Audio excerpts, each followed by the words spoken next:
Muito bem, pessoal. Estamos aqui mais uma vez para a transmissão de um vídeo e hoje dando sequência aqui no conceito das questões e processos incidentes do processo penal. E como de costume, chamamos o nosso doutor Gabriel para desenvolver aí a temática e já vou soltar a palavra para ele. É com você, Gabi. Bem, bom dia, André, bom dia a todos os que vão nos ouvir, que vão assistir a esta aula. É um prazer novamente estar aqui para discutir alguns temas importantes relativos ao processo penal. Pessoal, nós estamos estudando o tema questões e processos incidentes. Como nós já adiantamos na primeira aula, é um assunto, é um tópico do Código de Processo Penal extremamente lacunoso, extremamente abrangente, uma vez que parece-nos que o legislador quis colocar tudo no mesmo ponto, né? De modo que nós temos vários assuntos, várias questões, verdadeiramente, que vão necessitar de uma análise cuidadosa e individualizada. Muito bem. Nós estudamos na aula passada toda a sistemática das exceções, então as exceções entendidas como meios indiretos de defesa, como questões preliminares, mas que vão de uma maneira ou de outra, repercutir no andamento da ação penal, ou seja, questões que devem ser solucionadas antes da apreciação do mérito, questões que, em regra, serão alegadas de modo apartado, então vão constituir verdadeiros procedimentos incidentais, procedimentos que permanecerão incidentalmente conexos à ação penal principal, mas cuja solução é imprescindível para o correto julgamento, a correta apreciação do mérito da imputação que é feita no processo penal. Nós estudamos, por exemplo, exceção de coisa julgada, exceção de litispendência, exceção de incompetência, exceção de suspeição, impedimento, as incompatibilidades, tudo isso constituindo verdadeira matéria, né? Algumas delas, ou para não dizer todas, matérias de ordem pública, que demandam uma correta apreciação, né, do magistrado e que, em regra, também poderão ser alegadas ou reconhecidas independentemente da alegação da parte, né? A exceção feita aí a exceção de incompetência relativa, né, que para alguns o juiz não poderia reconhecer de ofício, e também, se não houvesse a alegação no momento oportuno, esta matéria estaria preclusa e, consequentemente, haveria o fenômeno da prorrogação de competência. Mas, evidentemente, que há corrente lecionando em sentido contrário, portanto, nós temos aí questões importantes que já foram discutidas. E lembrando, uma outra característica, além da arguição em autos apartados, nós temos uma outra característica fundamental das exceções, que é a não suspensão do curso da ação. Ou seja, a ação penal principal ela vai ter o seu curso em andamento, né? Mas, entretanto, em regra, não há a suspensão do curso do processo penal. Tudo bem? Nós vimos também no artigo 112 o tema das incompatibilidades, impedimentos. Estudamos que o procedimento para a arguição da suspeição de um juiz que visa resguardar o princípio supremo do processo penal, que é o princípio da imparcialidade. Nós vimos que esse tema ele também pode ser estendido, ou seja, esse regramento pode ser estendido às incompatibilidades e impedimentos, nos termos do artigo 112 do CPP. E hoje nós vamos, então, dar início ao capítulo 4 do conflito de jurisdição. Muito bem. André, o que é conflito de jurisdição? Quando você não... conflito de jurisdição. Você tem mais de uma possibilidade de julgado ali? De julgado? O ambiente de julgamento. Tá. Gente, o conflito de jurisdição, alguns preferem conflito de competência. E eu me alinho a essa corrente, porque, na realidade, a jurisdição do Estado é una. Nós estudamos isso lá nas aulas de jurisdição e competência. Então, a jurisdição é o poder dever de dizer o direito no caso concreto, interpretar os conflitos da vida à luz do ordenamento jurídico. Esta atividade é princípio do Estado brasileiro, e decorre da soberania, da nossa soberania. Portanto, o que há verdadeiramente no âmbito interno é uma divisão de competência, de acordo com as regras, as classificações, as categorias, para a prestação jurisdicional num determinado território, por uma autoridade específica. Tá? Então, é uma divisão funcional de competência. No âmbito internacional, como há soberanias distintas, aí faz sentido nós mencionarmos a expressão conflito de jurisdição, porque são jurisdições distintas que podem entrar em conflito. Imaginem vocês um crime cometido à distância, um crime que tem o seu início de execução na Argentina, mas vem a se consumar no Brasil. É um típico exemplo de crime de espaço máximo ou crime à distância, que vai chamar no âmbito interno a aplicação, a incidência do artigo 6º do Código Penal.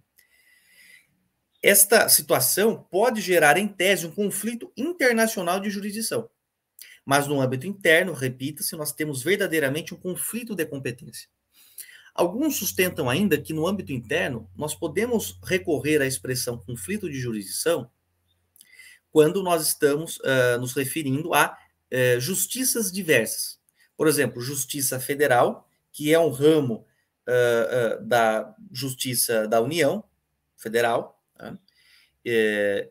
Pertence também à classificação de Justiça Comum, e o âmbito da Justiça Estadual, né? Justiça dos Estados, por exemplo, Justiça do Estado de São Paulo, que também pertence à Justiça Comum e tem competência residual.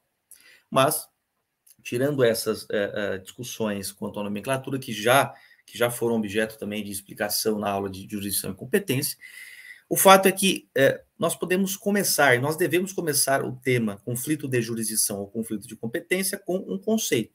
E o que é conflito de competência? Conflito de competência nada mais é do que toda disputa ou toda discordância, seja quanto à atuação no processo ou quanto à não atuação no processo de uma autoridade judiciária. Portanto, é o conflito, é o desentendimento, é o desacordo que se estabelece entre dois ou mais juízes, né, acerca da competência para atuar ou não atuar num determinado processo, num caso concreto, colocado à disposição para julgamento. Nós temos, então, primeira coisa, um conflito positivo, né, de competência, ou um conflito negativo de competência. Conflito positivo, quando duas ou mais autoridades julgam-se competentes para conhecer daquele caso. Conflito negativo de competência, quando as autoridades em conflito, todas elas, ou parcialmente, não se reconhecem competentes para conhecer do caso. Conflito positivo e conflito negativo. Ok? Vamos começar a análise dos dispositivos do Código de Processo Penal a partir do artigo 113. As questões atinentes à competência resolver-se-ão não só pela exceção própria, como também pelo conflito positivo ou negativo de jurisdição. Nós vimos que há um procedimento de exceção, um meio indireto de defesa chamado de exceção de incompetência.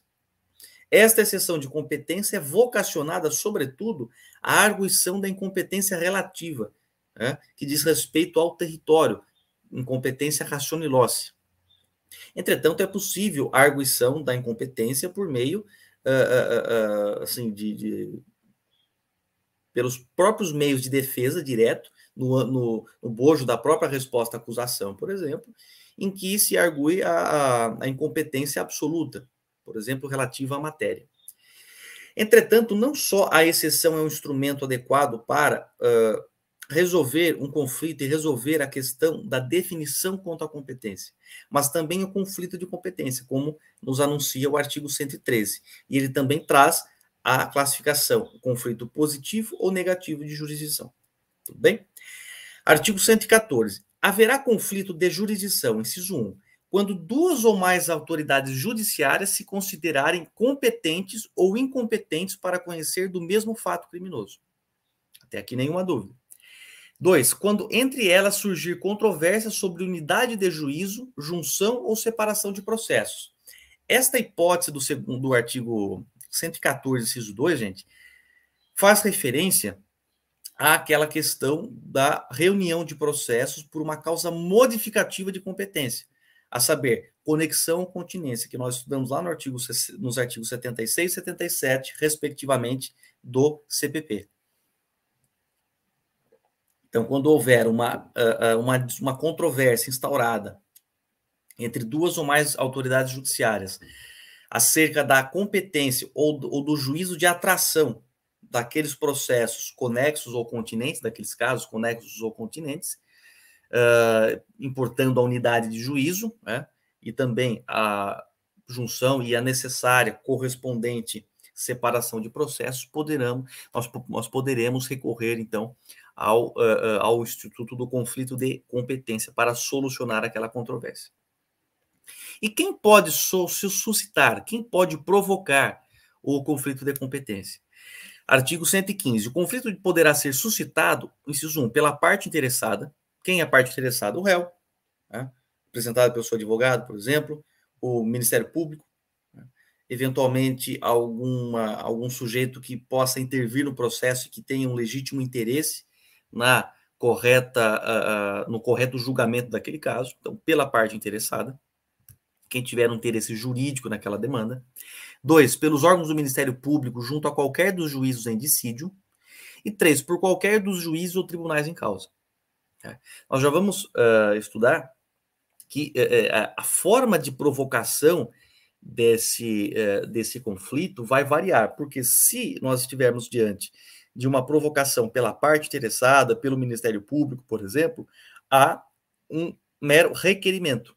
E quando as autoridades judiciárias em conflito, ou os tribunais em conflito, né, naquele julgamento, também estiverem em dissídio, aí a forma de provocação e de submissão do caso para a definição quanto à competência assume a forma de representação e não de requerimento.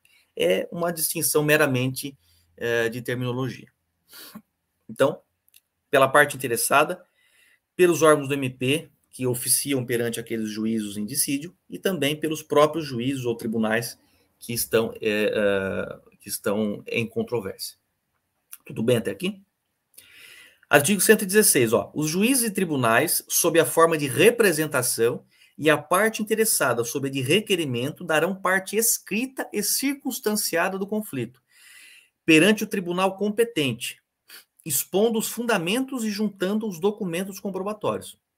Portanto, é um requerimento ou uma representação que vai se dar por meio de escrita, né, e fundamentada exposição do fato, das provas, né, dos fundamentos e juntando eventuais documentos que vão seguir de modo anexo a essas petições, para que o conflito seja levado à apreciação da autoridade hierarquicamente superior.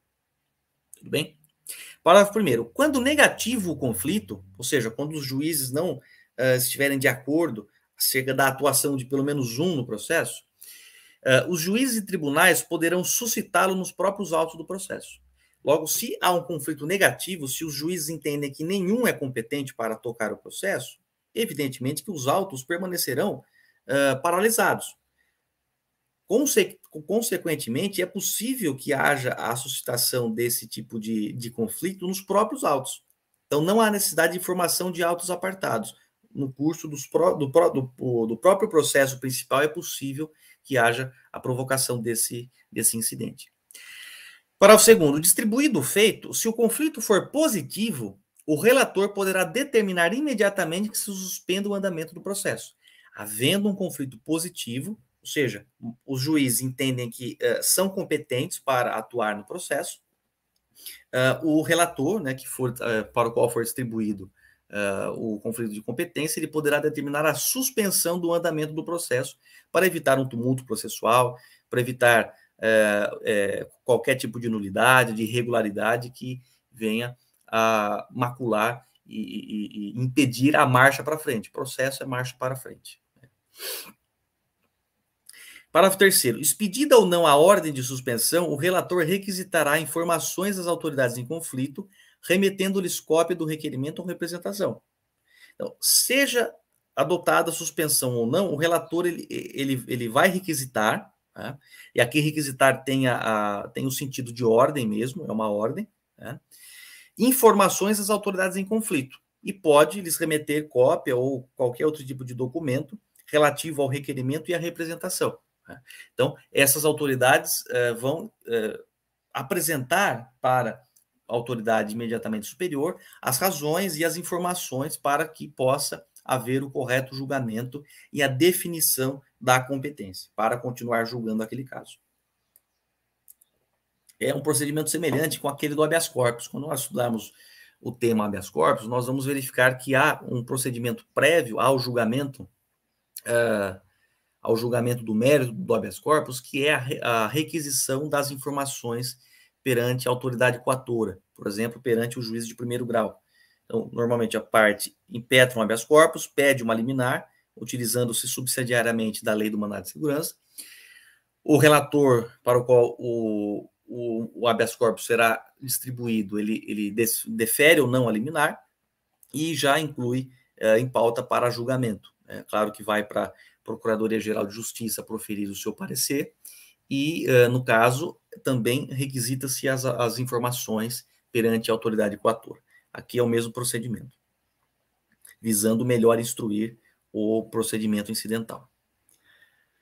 Parágrafo 4º. As informações serão prestadas no prazo marcado pelo relator, num prazo proporcional, num prazo em que seja possível o fornecimento dessas informações sem que haja um prolongar demasiado do curso do processo. Parágrafo 5º. Recebidas as informações e depois de ouvido o procurador-geral, o conflito será decidido na primeira sessão, salvo se a instrução do feito depender de diligência. Então, recebidas as informações, ouve-se a Procuradoria-Geral de Justiça, ou eventualmente a Procuradoria-Geral da República, e o conflito será decidido imediatamente na sessão seguinte, salvo se a instrução e o conhecimento daquele caso depender de alguma diligência que for necessária. Então, é possível que haja aí uma outra diligência que anteceda a apreciação do mérito.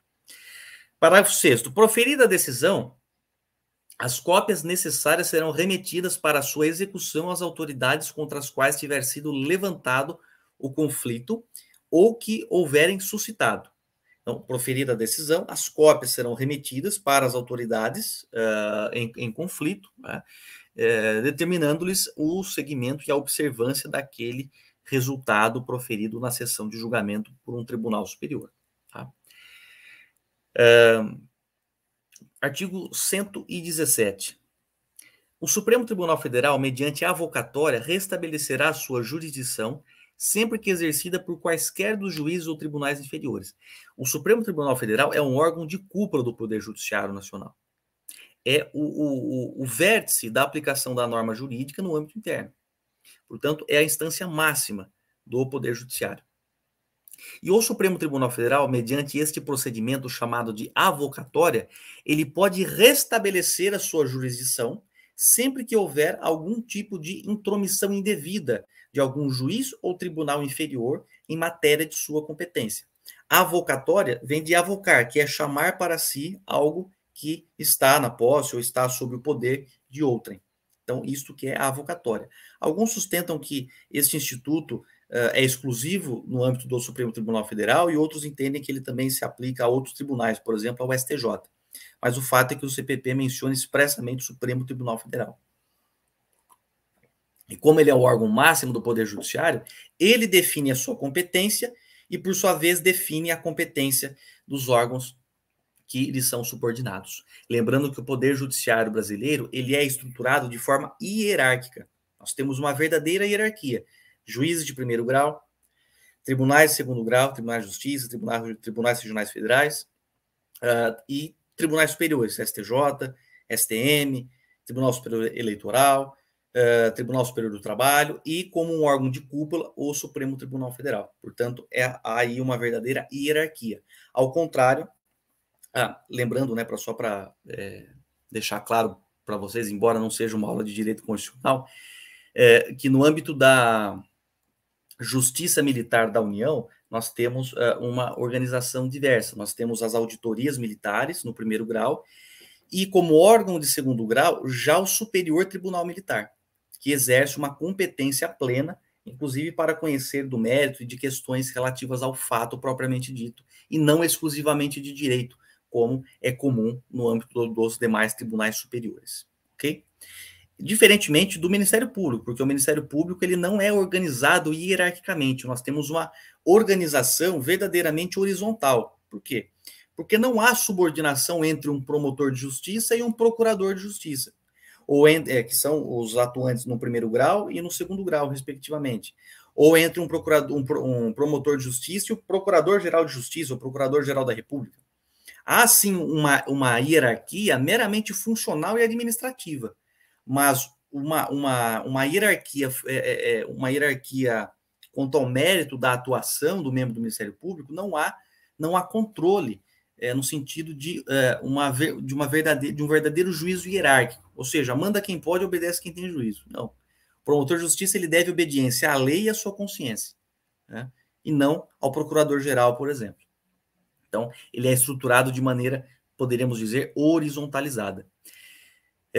E claro que o Ministério Público dos Estados não se subordinam ao Ministério Público Federal, por exemplo, né?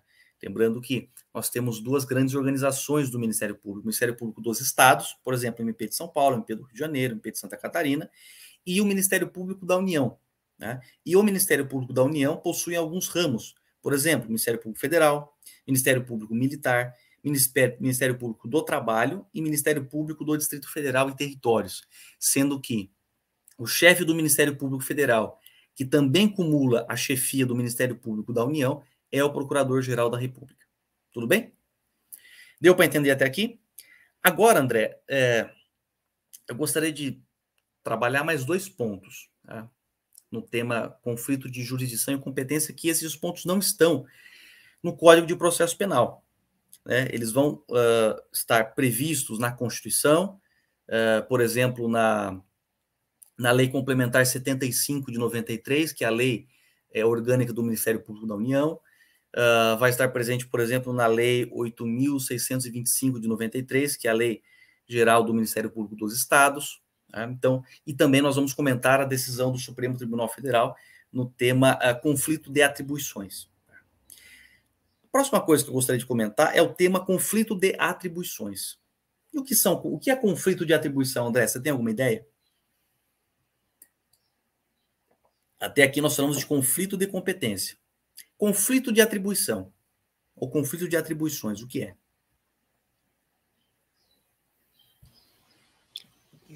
Quando você tem uma responsabilidade e ela não está bem definida. Não. Conflito de atribuições, gente, é a mesma lógica. Pode ser também um conflito positivo ou negativo, como nós já adiantamos. Mas nós temos conflito de atribuição toda vez que não houver o pronunciamento de uma autoridade judiciária. Ou seja, é o conflito, é aquela discordância entre autoridades administrativas para atuar no procedimento penal. Por exemplo, quando membros do Ministério Público discordam quanto à sua atuação num determinado feito. É um tipo de conflito de atribuição. Por quê? Porque se dá no âmbito de uma autoridade, de órgãos administrativos diversos, né? Órgãos do Ministério Público. Se houver a intervenção judicial, aquele conflito inicialmente de atribuição converte-se num verdadeiro conflito de competência. Nós vimos no tema inquérito policial que quando o promotor de justiça, por exemplo, promove aquele chamado arquivamento indireto, e o que é o arquivamento indireto? Uma manifestação de que aquele Ministério Público não tem atribuição para acompanhar o caso e solicita que o juiz reconheça sua incompetência e remeta os autos para o juízo competente, né? Neste caso, a princípio, nós teríamos um conflito de atribuição. Mas quando há intervenção do magistrado, né, nós temos verdadeiramente um conflito de competência, porque há a intervenção do Poder Judiciário, de autoridades judiciárias. Imagine você, o promotor requer o arquivamento indireto, o juiz reconhece a sua incompetência, manda os autos para o juiz federal, e o juiz federal, vamos imaginar que ele também discorde daquela situação e entenda-se incompetente, né? Seguindo, por exemplo, a manifestação do procurador da República que oficia perante aquela vara federal. Neste caso, nós temos um conflito negativo de competência, negativo de competência. Então, o conflito de atribuição é aquele que se estabelece a partir de autoridades não judiciárias para atuação no caso, seguindo a mesma sistemática, a mesma lógica do conflito de competência. Deu para entender?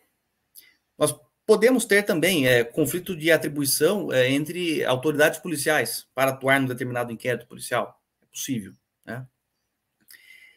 Agora, um princípio básico que norteia o tema conflito de competência e também conflito de atribuição é o princípio da hierarquia. É o princípio do manda quem pode, obedece quem tem juízo, no âmbito estritamente funcional. Estritamente de determinar quem tem atribuição ou quem tem competência para acompanhar de um processo, de um caso. No âmbito do conflito de jurisdição ou de competência, nós vamos buscar a autoridade responsável por dirimir esse conflito. E quem é a autoridade responsável por dirimir esse conflito?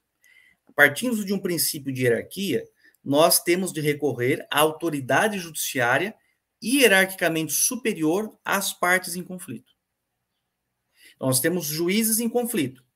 Qual é a autoridade imediatamente superior que exerce poder, que exerce influência e hierarquia em relação aos órgãos inferiores, aos órgãos subordinados? Esta é a autoridade competente para dirimir o conflito de jurisdição de competência. E agora eu gostaria de comentar com vocês algumas hipóteses, algumas competências, né, para dirimir conflitos de competência. Por exemplo, André, de quem é a competência, na tua opinião, para dirimir um conflito de competência surgido no âmbito da Justiça Estadual de São Paulo? Imagine você, o juiz de direito da comarca de Bauru entende que é competente para conhecer de um caso de homicídio. Só que o juiz da comarca de Jaú entende que, na verdade, ele é competente para conhecer daquele caso. Nós temos, portanto, um conflito positivo de competência, seguindo os parâmetros que nós comentamos anteriormente, o procedimento. De quem é a competência para dirimir este conflito de competência, na tua opinião, André?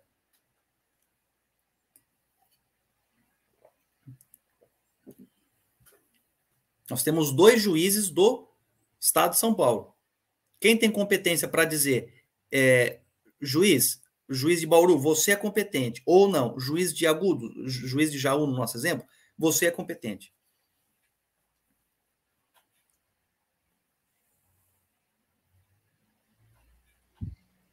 Pode chutar, sem medo de errar.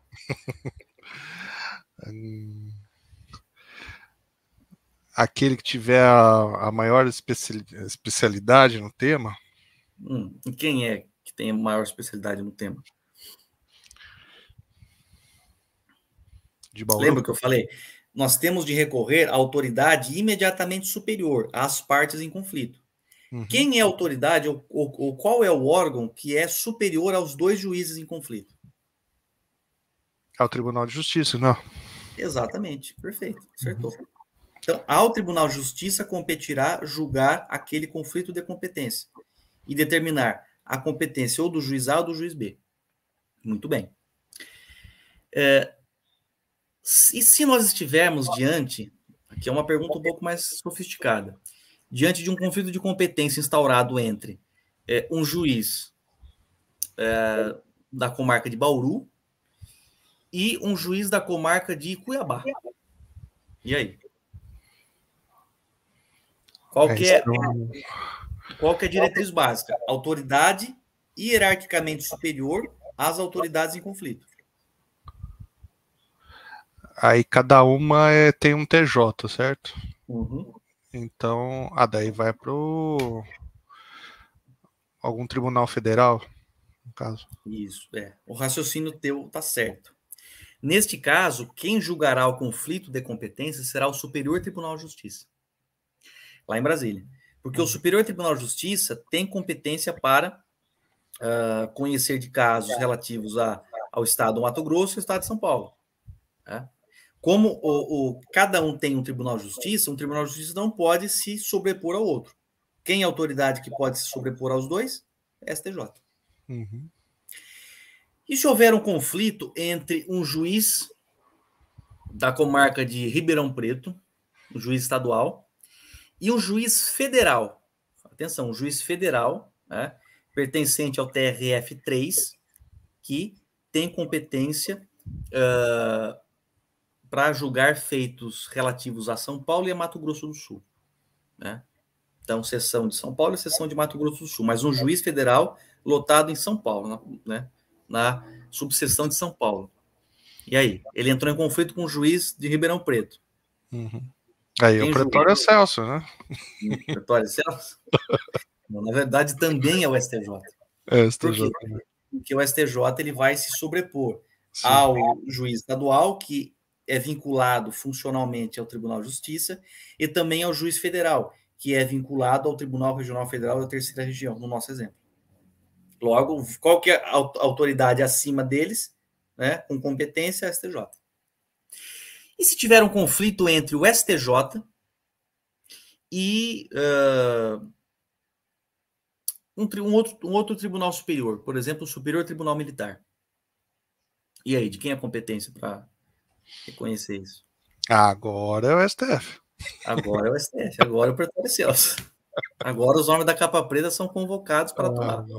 Bom? Um outro princípio básico no tema conflito de competência é o fato de que não há possibilidade de reconhecer conflito atinente à competência entre autoridades que são hierárquicas entre si,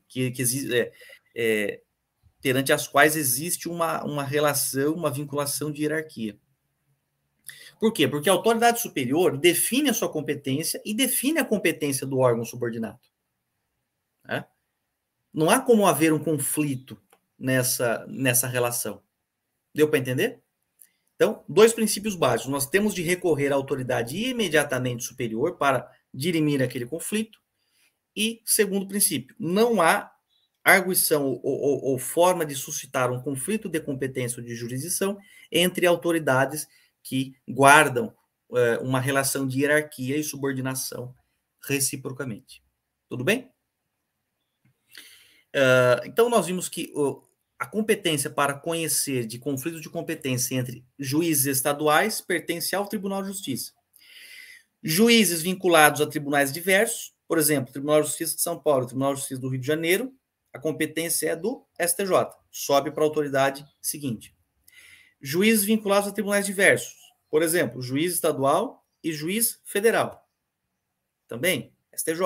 Juiz estadual e um juiz que está exercendo temporariamente a competência de juiz eleitoral ou do Tribunal Regional Eleitoral, também STJ. Discussão atinente a um juiz que exerce uma competência militar e um juiz de direito. Né? Aqui é uma questão interessante. Se nós estivermos diante de juízes estaduais e que neste estado exista um Tribunal de Justiça Militar, se houver um conflito de competência atinente a juízes militares estaduais, a competência para dirimir esse conflito será do Tribunal de Justiça Militar. E quais são os tribunais de justiça, os estados que têm tribunais de justiça militar? Vale dizer, aqueles estados que contemplem um contingente de homens, né, na ativa superior a 20 mil militares. São Paulo, Minas Gerais e Rio Grande do Sul.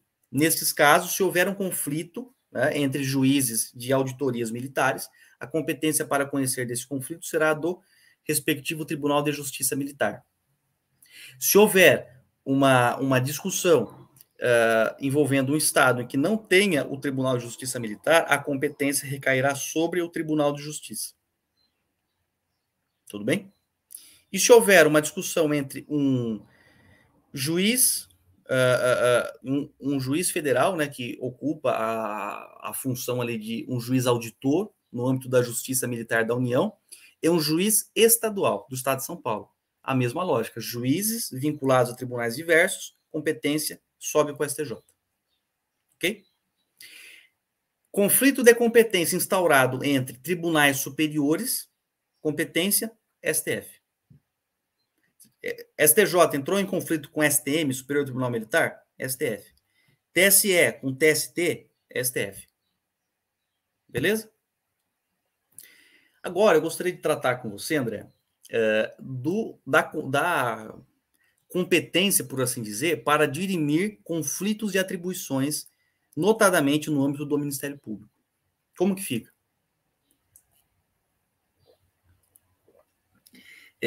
Aqui é a mesma sistemática do conflito de competência. Então, autoridades administrativas, membros do Ministério Público, entram em conflito para decidir quanto à atuação ou não num procedimento investigatório, por exemplo. Lembrando que no âmbito do inquérito policial, como há a intervenção do Poder Judiciário, ali há a convolução num conflito de competência. Mas imaginemos um procedimento investigatório criminal instaurado pela 7ª Promotoria de Justiça Criminal de Bauru. E o promotor que titulariza essa promotoria entra em conflito com o promotor da 5ª Promotoria Criminal da comarca de Ribeirão Preto, vinculado àquela comarca e ao respectivo juízo. Por exemplo, vejam que é um procedimento investigatório criminal, chamado PIC, interno no âmbito do Ministério Público. Em regra, não há intervenção do Poder Judiciário. Se houver uma discordância quanto a essas autoridades, nós estamos nitidamente diante de um conflito de atribuições. Qual é a competência, ou de quem é a competência para dirimir este conflito? No âmbito do Ministério Público do Estado de São Paulo. E aí, André? De quem é a competência? Quem vai dizer, ó, promotor de Bauru, você tem atribuição para continuar tocando o pique e tomar as medidas legalmente cabíveis em face daquilo que você apurar e da responsabilidade de quem você apurar aí. Ou não? Promotor de Justiça de Ribeirão Preto, você tem atribuição. Segue a mesma lógica? A mesma lógica, André. A mesma lógica, né? Qual é a autoridade que exerce uma hierarquia administrativa e funcional em relação aos membros do Ministério Público?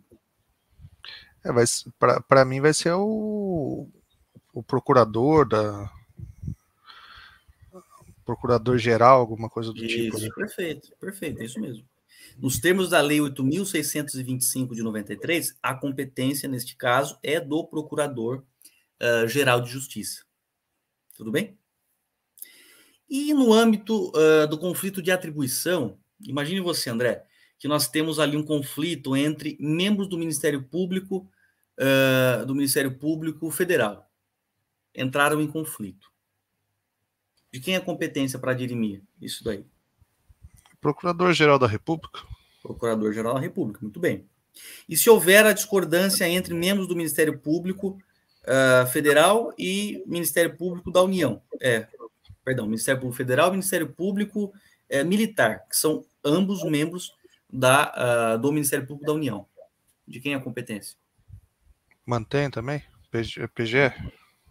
Mantém também, PGR. Uhum. Tudo bem? Uhum. A grande discussão que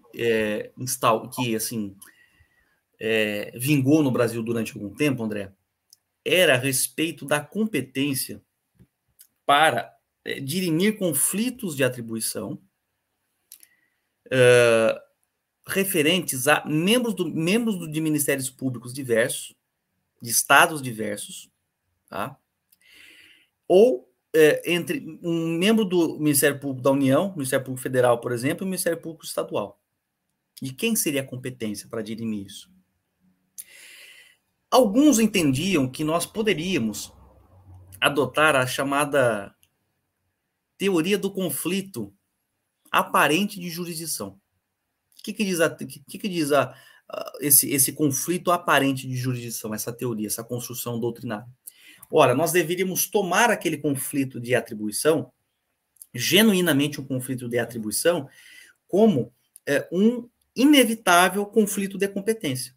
Ou seja, se o juiz de Bauru encerrasse o seu PIC, o seu procedimento investigatório criminal, e propusesse uma ação penal contra alguém, né, e aquele juiz perante o qual a denúncia foi oferecida, se ele se reconhecesse incompetente, e declinasse a sua competência em favor do juiz da comarca de Ribeirão Preto, por exemplo,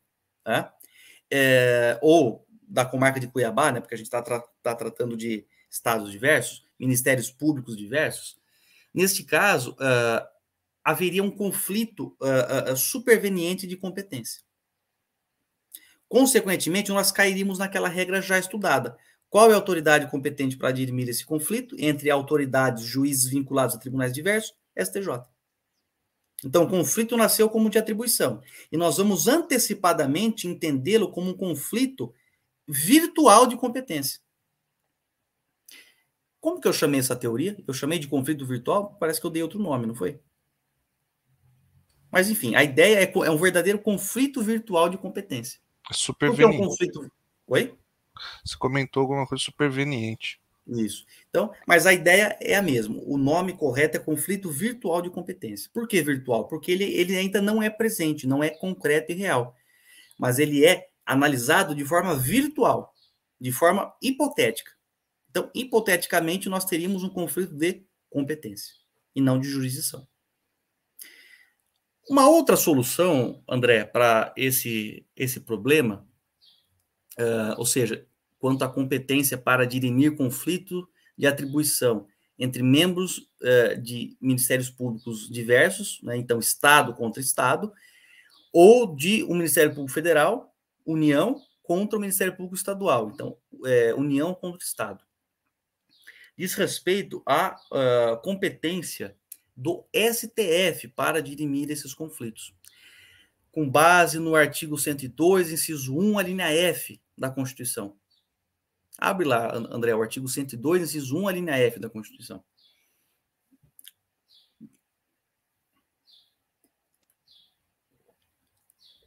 Artigo 102, inciso 2, eu acho, a linha F.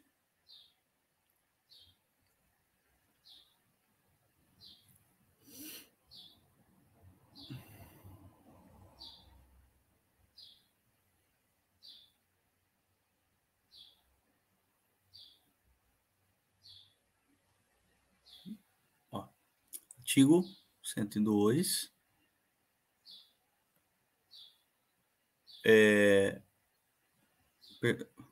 Isso.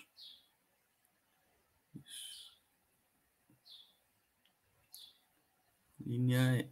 Isso. Perfeito. Artigo 102, inciso 1, a linha F. Compete ao Supremo Tribunal Federal julgar, né, originariamente as causas e os conflitos, olha aqui, e os conflitos entre a União e os Estados, a União e o Distrito Federal, ou entre uns e outros, inclusive as respectivas entidades da administração direta.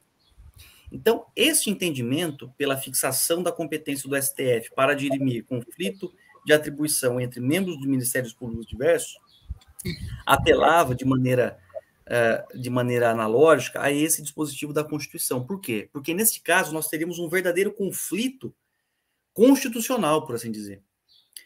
Um conflito federativo entre a União, representada pelo Ministério Público Federal, e o Estado.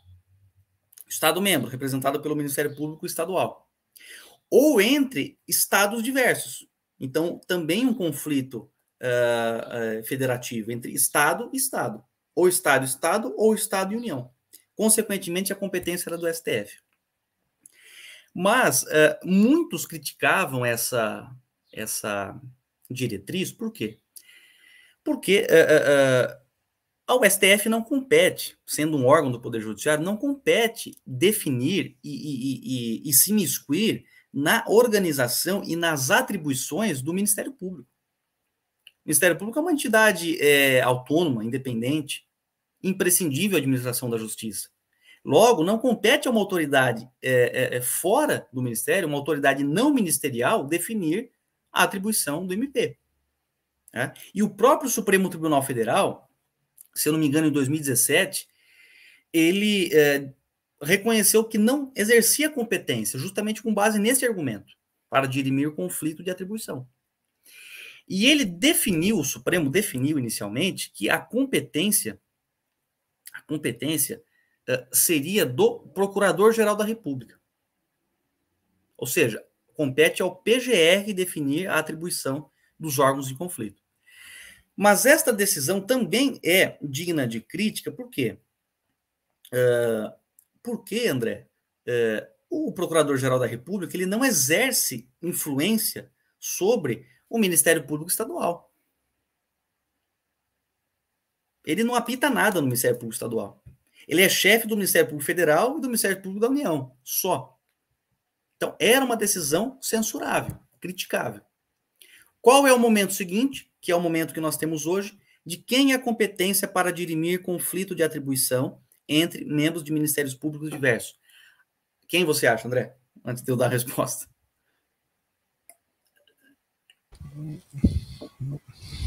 Nossa, não sei, Gá. Não sei. Ao Conselho Nacional do Ministério Público, CNMP.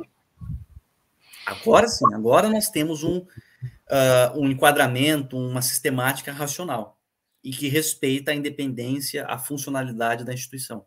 Portanto, ao CNMP, que representa não só o Ministério Público Estadual, mas também o Ministério Público da União, o Ministério Público Brasileiro, este órgão funcional, correcional, etc., exerce competência para dirimir eventuais conflitos de atribuição entre membros de ministérios públicos diversos. Tudo bem? Deu para entender, André? Deu. Claro. Aí já é mais factível para mim, né? Quando se trata de hierarquia, daí a gente lembra da hierarquia empresarial, tudo, daí já começa a ter. Dá para a gente fazer algumas analogias. Daí eu consigo captar a ideia. Perfeito. Então, em resumo, é o que nós teríamos para comentar sobre o tema conflito de competência e conflito de atribuição. Lembrando que o tema conflito de atribuição não está previsto no Código de Processo Penal. Tudo bem? Pode voltar lá para o CPP, André.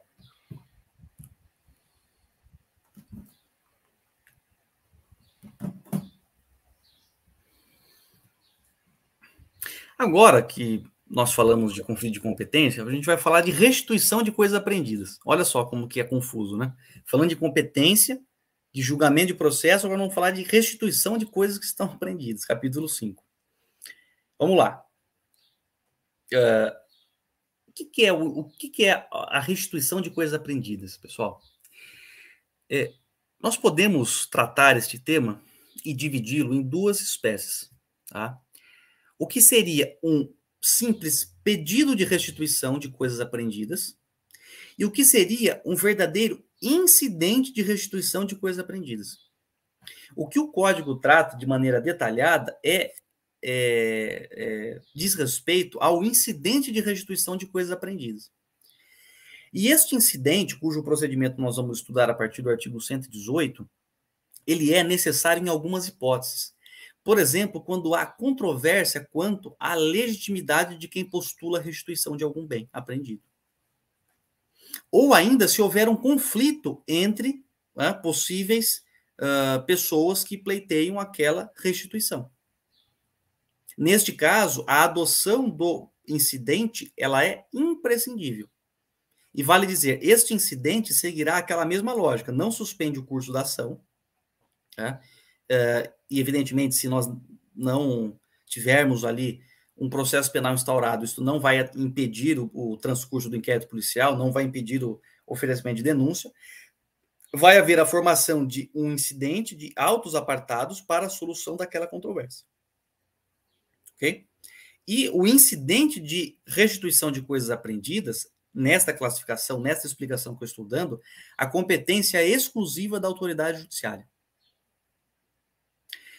Ao passo que o pedido de restituição de coisas apreendidas, ele é um simples requerimento, feito no bojo dos próprios autos, seja no âmbito do inquérito policial, no âmbito do processo penal. Esse pedido pode ser deferido de pronto, quando não há essas questões atinentes à legitimidade, à boa-fé, e que não existe uma controvérsia quanto à restituição daquele objeto apreendido. Este pedido, este simples requerimento pode ser deferido pelo delegado de polícia, eventualmente, se for o caso, pelo membro do Ministério Público e pelo juiz de direito, pelo juiz federal, por exemplo, pelo juiz da causa, no âmbito do processo, no curso do processo. Deu para entender essa diferenciação que eu fiz, André? Sim. Agora, vamos entender o que são coisas apreendidas. Quando algum objeto, André, interessa à persecução penal, ele será colocado sob a custódia do Estado. Ele será apreendido, arrecadado e custodiado. Estes objetos, eles podem ser lícitos ou ilícitos. Por exemplo, um objeto lícito. Uma arma de fogo apreendida na casa de uma pessoa que tinha a posse daquele artefato. O cara tinha a posse da arma, beleza. Estava lá na casa dele. Estava na casa dele, estava no estabelecimento comercial do qual ele é proprietário, gerente, etc. Tudo dentro do Estatuto do Desarmamento, a Lei 8.625 perdão, a Lei 10.826 de 2003, né? E os seus respectivos regulamentos. E aí essa pessoa é vítima de um homicídio, por exemplo. A polícia militar é acionada, faz o isolamento da área, chama a polícia civil, chama o pessoal da perícia, e o pessoal vai lá e apreende aquele artefato legítimo que pertencia ao proprietário. Eu disse homicídio, mas não é um exemplo bom. Vamos supor que tenha havido ali um furto. Tá? Vamos dar um exemplo do furto. E aquela arma foi furtada e, posteriormente, a polícia, em diligência na casa do meliante, vai lá e apreende aquele artefato e coloca sob a custódia do Estado. Este é o exemplo de um objeto permitido, lícito. Por quê? Porque a pessoa tinha a prerrogativa legal de ter aquele armamento em casa. E ela foi furtada. O que vai acontecer? Provavelmente aquele objeto vai ser submetido a uma perícia, vai ser avaliado. Depois disso, se o proprietário quiser comparecer na delegacia de polícia, com a sua identificação e com o comprovante, né, o certificado de registro daquela arma, ele vai poder pedir a restituição daquela arma. Aquela arma lhe será restituída. Tá? Agora, se ele não tivesse a posse daquele armamento, seria um objeto proibido, ilícito. Consequentemente, a restituição seria vedada. Então, nós temos aqui restituições que são permitidas, é o exemplo que eu dei da arma legalizada, ou de qualquer outro objeto, um relógio que foi furtado, algum outro tipo de, sei lá, um notebook, né? Book, enfim, tudo que possa ser de uso lícito no momento da apreensão. Então, são objetos de restituição permitida. No outro extremo, nós temos objetos de restituição proibida ou vedada. Por exemplo, um armamento. Por exemplo, droga. A droga foi apreendida, foi periciada. Eu posso lá na delegacia, viu, doutor, o senhor libera para mim esses tijolos de maconha de novo, já que fez a perícia, já que eu estou respondendo ao processo, devolve para mim? Evidentemente que não. Aquela droga, né, se houver necessidade, uma parte dela é destinada, é guardada para fins de contraperícia, para ser contraprova, também para a confecção do laudo definitivo, o laudo químico toxicológico, e o restante, o que vai acontecer, meu amigo? Vai ser destruída, vai ser queimada, incinerada. Tá? Então, restituição proibida ou vedada. E há também uma outra classificação que é da restituição condicionada. Então, são objetos cuja restituição é condicionada, por exemplo, ao comparecimento pessoal da parte. Aqui nós temos como grande exemplo a Lei de Lavagem de Dinheiro, a Lei 9.613 de 98. Lá, a restituição de eventuais bens ou coisas apreendidas depende do comparecimento pessoal da parte. Não dá para fazer isso mediante um procurador, mediante simplesmente o requerimento de um advogado, sem que exista este comparecimento pessoal. Deu para entender? A mesma coisa acontece na lei de tráfico de pessoas, a lei de tráfico de seres humanos, uma lei de 2016, tá? Lei de terrorismo também, lei de drogas, eu acho que segue a mesma lógica, tá? Então, restituição condicionada. Condicionada ao quê? Ao comparecimento pessoal da parte. Dito isso, André, vamos analisar os artigos do Código de Processo Penal. Artigo 118. Antes de transitar em julgado a sentença final, as coisas apreendidas não poderão ser restituídas enquanto interessarem ao processo. Então, enquanto houver interesse probatório, por exemplo, ainda não foi feita a perícia em um equipamento, por exemplo, a restituição não será admitida. Por quê? Porque interessa ao processo ainda. Artigo 119. As coisas a que se referem os artigos 74 e 100 do Código Penal não poderão ser restituídas, mesmo depois de transitarem em julgado a sentença final, salvo se pertencerem ao lesado ou ao terceiro de boa-fé. Aqui, artigos 74 e 100, esses artigos pertenciam à antiga parte geral do Código Penal. Então, depois da nova parte geral, nova, né? Depois da Lei 7.209 de 84, que trouxe a nova parte geral do Código Penal, esses artigos estão lá quer dizer, essas questões, esses bens, eles estão dispostos no artigo 91 do Código Penal, 91, inciso 1 e inciso 2. Então, quais são os objetos que não poderão ser restituídos? André, abre lá o Código Penal no artigo 91.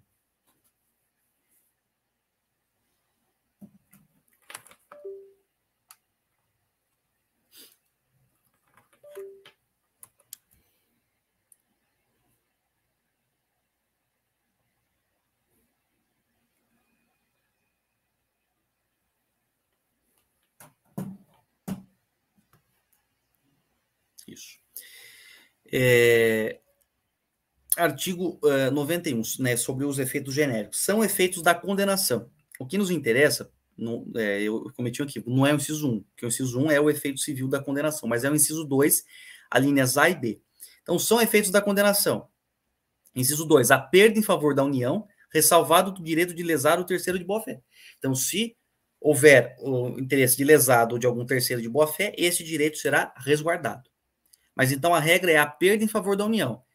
A linha A, dos instrumentos do crime, os instrumentos para a prática de uma figura criminosa, desde que consistam em objetos cujo fabrico, alienação, uso, porte ou detenção constitua fato ilícito. É o exemplo da arma irregular que eu falei para você. A linha B, do produto do crime. O que é o produto do crime? É aquele proveito imediato da conduta ilícita. Diferentemente do proveito, que é o benefício indireto daquele bem objeto de aquisição ilícita do agente. Então, imagine assim, o cara furtou um celular, vendeu o celular e com o dinheiro ele comprou uma outra coisa. Né? Aqui é verdadeiramente um proveito, né? Um benefício indireto da prática ilícita. Então, também a perda em favor da União do produto do crime ou de qualquer bem ou valor que constitua proveito oferido pelo agente com a prática do fato ilícito, do fato criminoso. Então, seja o produto, seja o proveito, né? Ressalvado o direito de terceiro ou de lesado, de terceiro de boa-fé, estes bens, sejam instrumentos que constituam fato ilícito, ou produto ou proveito decorrente da prática criminosa, serão perdidos em favor da União. Se eles vão ser perdidos, né, consequentemente, não se admite a restituição. Volta lá para o CPP, André, artigo 119.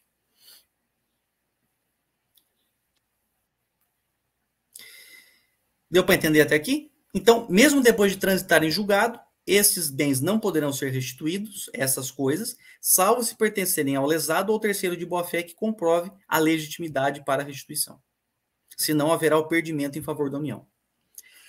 Artigo 120. A restituição, quando cabível, poderá ser ordenada pela autoridade policial ou juiz, mediante termo nos autos, desde que não exista dúvida quanto ao direito do reclamante. É o que eu falei. Aqui nós temos um verdadeiro pedido de restituição. Por quê? Porque o pedido de restituição ele é ordenado pela autoridade policial, leia-se pelo delegado de polícia, pelo juiz, mediante termo nos autos, simples termo nos autos. Né? Atenção, desde que não exista dúvida quanto ao direito do reclamante. Por exemplo, o cara mostrou lá o seu documento e mostrou o certificado de propriedade de um objeto, a nota fiscal, por exemplo. Não tem dúvida quanto ao direito daquele reclamante. Né? E se a coisa não interessa mais a persecução penal, se ela já foi periciada e liberada, por exemplo, não há por que manter ainda a custódia aquela apreensão. Logo, é possível a restituição. Tudo bem? Parágrafo 1º. Se duvidoso esse direito, ou seja, o direito do reclamante, daquele que está pedindo, O pedido de restituição autuar-se-á em apartado, assinando-se ao requerente o prazo de 5 dias para a prova. Em tal caso, só o juiz criminal poderá decidir o incidente. Aqui sim há um incidente de restituição das coisas apreendidas. Aqui a formação de um incidente. Se duvidoso o direito do reclamante, se há dúvida, né? Então, a autuação em apartado, a autoridade assinala o prazo de 5 dias para que o reclamante faça a prova da sua legitimidade, né? E, neste caso, só o juiz tem competência para decidir. Parágrafo 2º. O incidente autuar-se-á também em apartado e só a autoridade judicial o resolverá se as coisas forem apreendidas em poder de terceiro de boa-fé, que será intimado para alegar e provar o seu direito, em prazo igual e sucessivo ao do reclamante, tendo um e outro 2 dias para arrazoar. Né? Então, da mesma forma, se houver apreensão em posse de um terceiro de boa-fé, pressupondo aí a existência de um conflito entre essas pessoas, a outra parte será intimada para arrazoar e demonstrar o seu direito perante a autoridade judiciária, e só ela exercerá competência para decidir o incidente. Claro que aqui, André, é um procedimento extremamente sumário, extremamente rápido e extremamente simplificado, sem aprofundar muitas questões, por exemplo, ligadas à posse, à propriedade, etc. Se houver um aprofundamento nessas questões, o juiz criminal não tem mais competência. O que ele vai fazer? Ele vai remeter as partes para o juízo civil. Aí lá elas vão discutir de quem que é a propriedade, se vai restituir, se não vai. Tudo bem? Então aqui nós temos uma hierarquia. Um simples pedido em que não há dúvida nenhuma, pode ser deferido pelo delegado ou pelo juiz. Há dúvida quanto à legitimidade do reclamante e também o bem foi apreendido na posse de terceiro de boa-fé, instaura-se o incidente, tem ali um prazo de produção de provas e o juiz decide, sempre ouvindo o Ministério Público. Tá? Se houver uma controvérsia extremamente complexa, que não possa ser solucionada naqueles autos apartados, no âmbito do juízo criminal, o que o juiz faz? Remete as partes para o juízo civil. Tá? Vamos lá. Parágrafo 3º. Sobre o pedido de restituição, será sempre ouvido o MP. Aqui há uma discussão na doutrina. Alguns entendem que se é um simples pedido de restituição no âmbito do inquérito policial, né, não haveria necessidade de oitiva prévia do MP. Ah, Gabriel, mas e se o MP discordar, ele entender que aquele bem não poderia ser restituído ou que ele ainda tem interesse probatório? O que ele faz, o MP? Né? O MP poderia, em tese, impetrar um mandado de segurança, tá? Poderia impetrar um mandado de segurança, ou pedir ao juízo nova busca e apreensão. Tá? Outros entendem que o Ministério Público, mesmo no âmbito do inquérito policial, sob a presidência do delegado de polícia, ele deve ser ouvido. Deve ser ouvido, porque ele é o destinatário indireto do inquérito policial. É ele quem vai ter de ser convencido para saber se proporá ou não a ação penal, ou ainda se vai propor um acordo. Tudo bem? E no âmbito do processo, como já existe ali um processo judicial, né, um procedimento em contraditório, a oitiva do Ministério Público é sempre obrigatória. Ele sempre vai participar, sempre vai opinar. Tá bom? Mas a conveniência é que o Ministério Público seja ouvido em todas as situações. Tudo bem? E também é lógico que no âmbito do incidente, né, que é instaurado perante o juízo, o Ministério Público também é ouvido. Né? Parágrafo 4º. Em caso de dúvida sobre quem seja o verdadeiro dono, o juiz remeterá as partes para o juízo civil, ordenando o depósito das coisas em mãos de depositário ou do próprio terceiro que as detinha, se for pessoa idônea. É o que eu falei para você. Manda a parte para o juízo civil, né, e nomeia como depositário pessoa idônea, sobretudo a pessoa, o terceiro de boa-fé que já detinha aquela coisa, se for uma pessoa idônea. Tudo bem?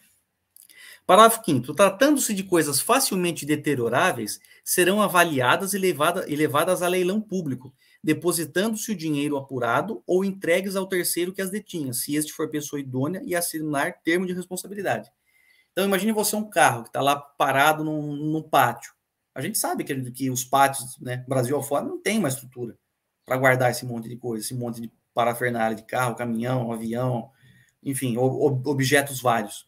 O que o juiz faz? Tratando-se de coisas de coisas perecíveis, deterioráveis, o juiz manda avaliar e leva a leilão público. em asta pública.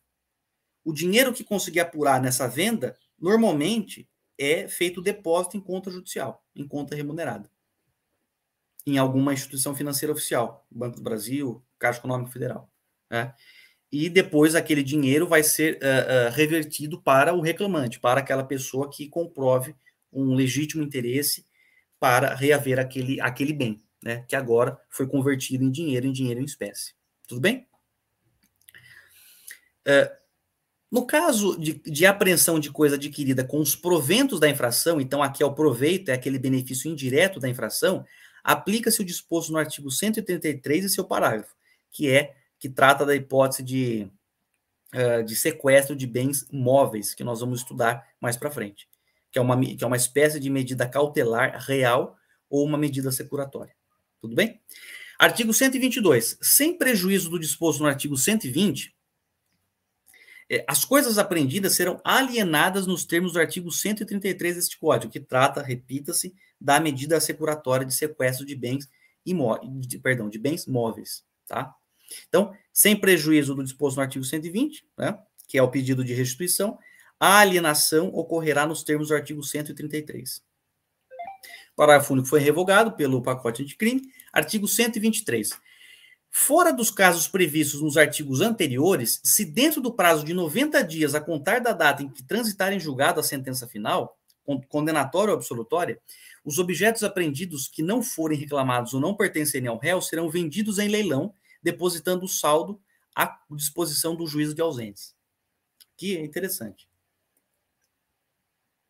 Então, fora dos casos de alienação, perdimento em favor da União, etc., coisas lícitas, se dentro do prazo de 90 dias, 3 meses, a contar da data em que transitar a sentença final, seja ela condenatória ou absolutória, porque aqui pouco importa, aqui nós não temos uma vinculação criminosa, por exemplo, desses objetos.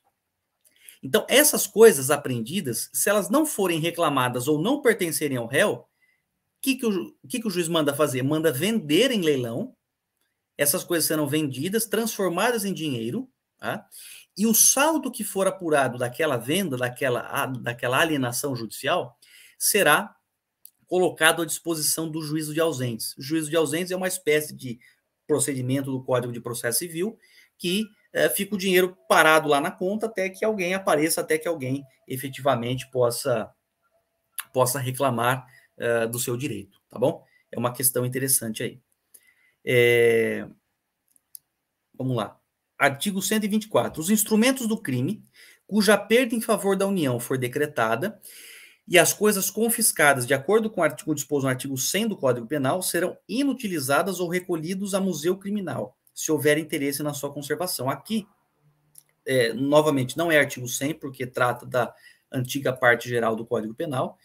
Nós vamos tratar aqui do artigo 91, inciso 2, e respectivas alíneas. Então, os instrumentos para a prática do crime, cuja perda em favor da União for decretada, e as coisas confiscadas, então houver o confisco de bens, tudo isso será inutilizado ou recolhido a museu criminal, se houver interesse na sua conservação. Então, imagine você, apreendeu lá uma obra de arte, que era proveito de uma atividade criminosa. Tá?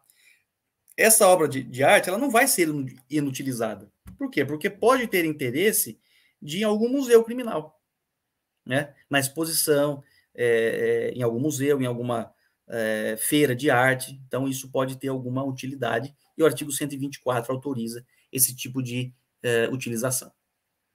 Artigo 124A, que foi introduzido pelo pacote anticrime. Na hipótese de decretação de perdimento de obras de arte ou de bens de relevante valor cultural ou artístico, se o crime não tiver vítima determinada, poderá haver destinação dos bens a museus públicos. Aqui, museus em geral, não só museus criminais, né? Então, se houver o perdimento de obras de arte ou de outros bens de alto valor, né, artístico ou cultural, e o crime não tiver vítima determinada, por que não tiver vítima determinada? Porque se tiver uma vítima específica, individualizada, ela fará jus a ter a restituição daquele objeto, daquela obra de arte, né? Então, se não houver vítima determinada, por exemplo, um crime de lavagem de dinheiro, o cara fez o tráfico de drogas e para lavar dinheiro ele comprava obra de arte, né? o crime de lavagem de dinheiro, ele é um crime, um crime chamado de crime vago. Por que crime vago? O que é o crime vago? É o crime que não tem uma vítima determinada, né? E também é um bem jurídico difuso, transindividual ou meta-individual. Consequentemente, ele poderá, essa obra de arte poderá ser destinada a museus públicos, né? Que haja interesse na sua conservação e exposição. Tudo bem? Deu para entender o incidente, André? Opa, deu sim. Então, em poucas palavras, é o que nós teríamos para dizer no âmbito da restituição das coisas apreendidas. Na próxima aula, pessoal, de processo penal, nós vamos discutir o capítulo 6 das medidas assecuratórias, ou também chamadas de medidas cautelares reais, né, que são diferentes das medidas cautelares pessoais, que nós vamos estudar a partir do artigo 282 do Código de Processo Penal, que trata das medidas alternativas à prisão, ou precedentes da prisão, prisão preventiva, temporária, etc. Aqui nós estamos discutindo o patrimônio que tem uma íntima relação com a atividade criminosa. Beleza? Muito então, bem. Se não tiver nenhuma dúvida, nenhum questionamento, nós podemos encerrar a aula de hoje, André. Show de bola. Obrigadão, Gabi. Beleza. Pessoal, obrigado, contem conosco e um abraço. Até a próxima.